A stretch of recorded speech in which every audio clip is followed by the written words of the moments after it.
बिस्मिल्लाहिर्रहमानिर्रहीम। अस्सलाम वालेकुम नाज़रीन। आज़ाद कश्मीर के हल्का LA3 का जो ज़िमनी इंतखाब है उसमें सियासत अभी से शुरू हो चुकी है। LA3 नाज़रीन बैरिस्टर सुल्तान महमूद ऑब्वियसली वो ये सीट छोड़ेंगे जब वो सदर आज़ाद कश्मीर मुंतखब हो जाएंगे, लेकिन उनके मुंतखब होने के बाद इस हल्के में जो नेक्स्ट उम्मीदवार खड़ा होगा वो कौन होगा, इस मामले पर सियासत जो है वो शुरू हो चुकी है। इनिशियली जो खबरें भी आईं उसके मुताबिक बैरिस्टर सुल्तान महमूद से ये कहा गया था कि अगर आप सदर आज़ाद कश्मीर बनते हैं तो ऑब्वियसली आपके जो बेटे हैं उनको LA3 से आपकी जो नशिस्त है उसके ऊपर लड़वाया जाएगा और वो वहाँ से जब जीत कर असम्बली में आएंगे तो कोई सीनियर वजारत या अहम वजारत जो है वो उनको सौंप दी जाएगी। बहरहाल इस मामले के ऊपर ऑब्वियसली जो दो धड़े बने हुए हैं, एक बैरिस्टर सुल्तान महमूद और दूसरा धड़ा सरदार तनवीर इलियास का। ऑब्वियसली इलेक्शन 2021 में भी ये दो धड़े आपस में मुखालिफ थे एक दूसरे के, और बैरिस्टर सुल्तान महमूद और सरदार तनवीर इलियास एक दूसरे के हवाले से ये कोशिशें भी करते रहे कि दोनों में से कोई दोनों जो है वो असम्बली में ना आ सके ताकि उनका वज़ीर-ए-आज़म वाला मामला क्लियर हो सके। लेकिन खैर बाद में वज़ीर-ए-आज़म का जो कुर्रा था वो सरदार अब्दुल क़य्यूम नियाज़ी के नाम निकला। LA3 में क्या सियासत हो रही है, इस हवाले से बड़ी अहम डिटेल्स हैं वो आपके साथ मैं आज शेयर करने जा रहा हूँ। और सरदार अब्दुल क़य्यूम नियाज़ी जो हैं वो इस तमाम तर मामले में बड़ी मुश्किल में हैं। वो किस तरह से मुश्किल में है, इस हवाले से भी डिटेल्स जो हैं वो मैं आज की इस व्लॉग में आप तक पहुँचाऊँगा। नाज़रीन, बैरिस्टर सुल्तान महमूद ऑब्वियसली 17 अगस्त को इलेक्शन होना है सदर आज़ाद कश्मीर का। सदर आज़ाद कश्मीर वो मुंतखब हो जाएंगे, लेकिन अब नाज़रीन LA3 ज़िमनी इंतखाब होगा और इसमें कौन जो है वो इंतखाब ये लड़ेगा। ऑब्वियसली जो बैरिस्टर सुल्तान महमूद के बेटे हैं वो ख़ुद तो उन्हीं को ही अनाउंस करेंगे और वही इलेक्शन जो है वो लड़ेंगे। अभी टिकट जारी नहीं हुआ, इस हवाले से ये बातें तो आ रही हैं कि बैरिस्टर सुल्तान महमूद के जो बेटे हैं वो वहाँ से इलेक्शन लड़ेंगे, लेकिन ऑब्वियसली अभी तक टिकट जारी नहीं हुआ। तो जब तक टिकट जारी नहीं हो जाता किसी तरह की भी कोई जो कन्फर्मेशन है वो नहीं होगी कि वहाँ से कौन इलेक्शन जो है वो लड़ रहा है।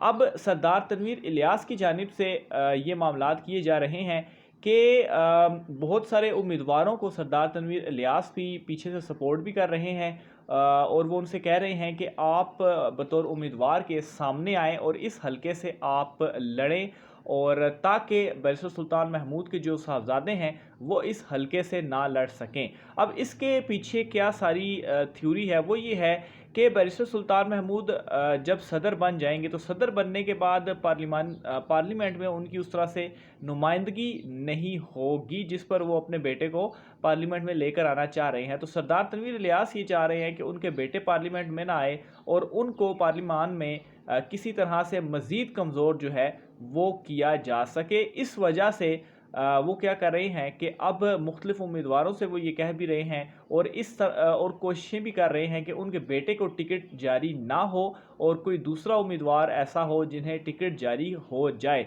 और इस ज़मन में ये भी कुछ चीज़ें फैलाई जा रही हैं कि शायद कोई मौरूसी सियासत जो है वो होगी। ऑब्वियसली मौरूसी सियासत तो है कि बैरिस्टर सुल्तान महमूद पहले ख़ुद लड़ते हैं, फिर उनके हलके से उनके जो साहबजादे हैं वो लड़ते हैं, और इमरान खान साहब हमेशा इसके मुखालिफ ही बात करते नज़र आए हैं। ख़ास तौर पर आसिफ अली ज़रदारी या नवाज़ शरीफ के हवाले से बात हो तो वो कहते हैं कि देखें आसिफ ज़रदारी है उनका बेटा है, फिर इसके अलावा नवाज़ शरीफ जो है वो ख़ानदानी सियासत करता है, अपने भाई को अपने मरीम नवाज़ को उन्होंने आगे किया, फिर इसी तरह से हमजा शहबाज को उन्होंने आगे किया। तो इसके मुखालिफ रहे हैं इमरान खान साहब हमेशा, लेकिन अब इस हलके में वही चीज़ होते हुए नज़र आ रही है। इस पर इमरान खान साहब क्या फ़ैसला करेंगे ये बहुत इंपॉर्टेंट होगा, टिकट किसे जारी होगा ये बहुत ज़्यादा इम्पॉर्टेंट होगा, क्योंकि दोनों तरफ से अब ये कोशिशें की जा रही हैं। बैरिस्टर सुल्तान महमूद भी इसमें थोड़ा तेज़ हो चुके हैं कि उनके बेटे को टिकट मिले, और सरदार तनवीर इलियास जो हैं वो भी ये कोशिशें कर रहे हैं कि किसी और उम्मीदवार को टिकट मिल जाए या उनके अपने किसी बंदे को टिकट मिल जाए। अब इस सारे मामले में सरदार अब्दुल कयूम नियाज़ी थोड़ी सी मुश्किल में हैं, क्योंकि आज़ाद कश्मीर में ऑलरेडी दो तरह की धड़ेबंदी पीटीआई जो जमात है उसमें ऑलरेडी मौजूद है। हमने देखा इजलास भी इन दोनों धड़ों के अलग-अलग होते रहे, मीटिंग्स भी यहाँ पर अलग-अलग हुई। मामला इस तरह से मुश्किल में आया कि सरदार अब्दुल कयूम नियाज़ी जब बैरिस्टर सुल्तान महमूद से मिले तो उसके बाद उनसे इस तरह की जो ज़राए हमारे दावा कर रहे हैं कि ख़बरें आई कि उनसे ये कहा गया कि बैरिस्टर सुल्तान महमूद से आपने मुलाकात की तो ये थोड़ा इम्पैक्ट जाएगा कि शायद आप उनकी तरफ हैं, आपने सरदार तनवीर इलियास से मुलाकात नहीं की, ये बड़ी नेगेटिव जो है वो चीज़ जाएगी। तो इस तरह से ये दो धड़ों के दरमियान सरदार अब्दुल कयूम नियाज़ी थोड़े से उनको मुश्किलात पेश आ रही हैं कि वो दोनों को किस तरह से टैकल करें। लेकिन ऑब्वियसली इमरान खान साहब उन्हें फुल सपोर्ट भी कर रहे हैं। गुज़िश्ता दिनों उनकी मुलाकात भी हुई इमरान खान साहब से और उन्होंने उनको एक तो मुबारकबाद भी दी और दूसरा ये भी कहा कि आज़ाद कश्मीर के हवाले से वो उन्हें मुकम्मल सपोर्ट करेंगे। इस मामले को किस तरह से सरदार अब्दुल कयूम नियाज़ी टैकल करते हैं ये बहुत अहम होने जा रहा है। बहरहाल अगर LA3 ज़िमनी इंतखाब में के हवाले से अगर मैं मज़ीद आपको कुछ डिटेल्स दूं तो बैरिस्टर सुल्तान महमूद जो थे वो 18,700 वोटों के साथ यहाँ से जीते थे, जबकि चौधरी मोहम्मद सईद 15,556 वोटों के साथ दूसरे नंबर पर थे। यानी कि ये जो वोटों का डिफरेंस है इन दोनों के दरमियान वो सिर्फ़ और सिर्फ 3,000 वोटों का है। अब यहाँ पर सवाल ये पैदा होता है कि जो भी यहाँ पर उम्मीदवार सामने आता है, यहाँ पर लड़ता है, क्या वो ये ज़िमनी इंतखाब जीत पाएगा? क्योंकि सिर्फ़ और सिर्फ 3,000 वोटों का फ़र्क है और मोहम्मद सईद यहाँ पर बड़े तगड़े उम्मीदवार थे। देखें बैरिस्टर सुल्तान महमूद जैसे बंदे को उन्होंने टफ टाइम देकर और सिर्फ 3,000 वोटों से वो यहाँ से हारे थे।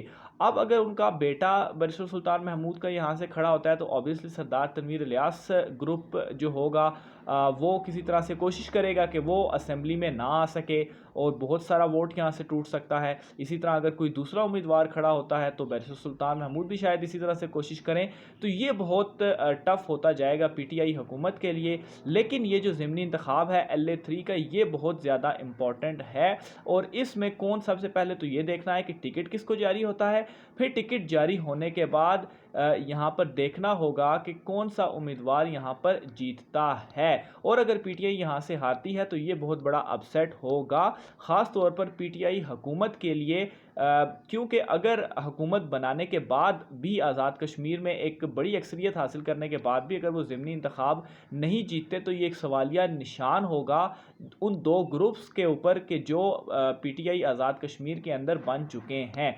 बहरहाल अगर वो ये इंतखाब जीत चुके हैं तो उसके बाद भी सरदार अब्दुल कयूम नियाज़ी को ख़ास तौर पर ये जो दोनों धड़े हैं इनको देखना होगा और इन मामलात को बड़े ज़बरदस्त अंदाज से जो है वो टैकल करना होगा कि आज़ाद कश्मीर हुकूमत में कोई दरार ना पड़ सके। इसके अलावा नाज़रीन काबीना का मामला भी बड़ा अहम है, क्योंकि बैरिस्टर सुल्तान महमूद और सरदार तनवीर इलियास की यहाँ पर भी लड़ाई चल रही है कि आखिर काबीना में उनके लोग ज़्यादा से ज़्यादा आएँ। और ख़बरें कुछ इस तरह से आ रही हैं कि सरदार तनवीर इलियास सियाहत और IT की जो वजारतें हैं वो हासिल करना चाह रहे हैं और बैरिस्टर सुल्तान महमूद भी इसी तरह से ज़्यादा वजारतें हासिल करना चाहते हैं। मामला फ़िलहाल खामोश इसलिए है क्योंकि जब तक सदर की अनाउंसमेंट सदर बाकायदा तौर पर मुंतखब नहीं हो जाता तब तक काबीना का मामला नहीं छेड़ा जाएगा। 17 अगस्त को जब मुंतखब हो जाएंगे बैरिस्टर सुल्तान महमूद सदर, उसके बाद काबीना का मामला सामने आएगा और इसमें मज़ीद क्या लड़ाई या धड़ेबंदी या अपडेट सामने आती हैं उस हवाले से भी हम आपको आगाह करते रहेंगे। आज के व्लॉग से इतना ही। अपनी राय का इज़हार कमेंट बॉक्स में लाजमी कीजिएगा कि आपको क्या लगता है कि LA3 का जो अब ज़िमनी इंतखाब होगा वहाँ पर पीटीआई को क्या हिकमत अमली अपनानी चाहिए। क्या बैरिस्टर सुल्तान महमूद के बेटे को ही टिकट देना चाहिए या किसी दूसरे उम्मीदवार को सामने लाना चाहिए, और ये जो धड़ेबंदी है ख़ास तौर पर इस ज़िमनी इंतखाब में, इस तमाम तर मामले को किस तरह से टैकल करना चाहिए। अपनी राय का इज़हार लाजमी कीजिएगा। आज के व्लॉग से इतना ही। मुझे इजाज़त दीजिए। अल्लाह हाफ़िज़।